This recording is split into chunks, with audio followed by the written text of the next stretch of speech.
ہم کچھ نہیں چاہتے، احتجاج احتجاج احتجاج اور بس احتجاج۔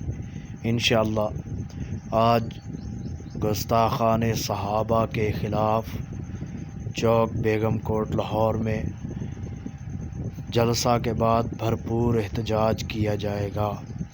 بس احتجاج اور کوئی راستہ نہیں۔ قانون اندھا ہو چکا ہے۔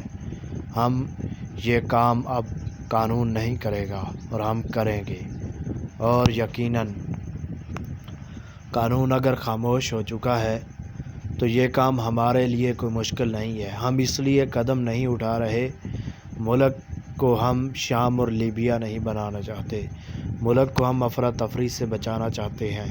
ہم ملک کو امن اور سلامتی کا گہوارہ بنانا چاہتے ہیں۔ ہم آج احتجاج کا تو حق رکھتے ہیں۔ چوک بیگم کوٹ لاہور میں علامہ ہشام الہی ظہیر، چیئرمین تحریک دفاع اسلام و پاکستان، علامہ ابتسام الہی ظہیر، چیئرمین قرآن و سنہ موومنٹ پاکستان، علامہ معتصم الہی Zaheer, chairman real estate Pakistan. انشاءاللہ گستاخان صحابہ کے خلاف آج احتجاج ہوگا۔ ہمارا صرف ایک ہی پیغام ہے اور ایک ہی اعلان ہے۔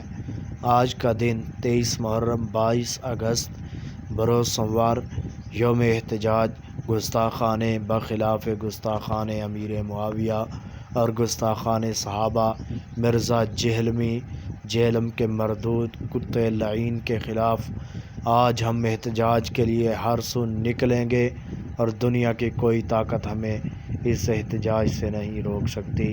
انشاءاللہ قانونی حق لے کر دم لیں گے۔ ان سب کو بھی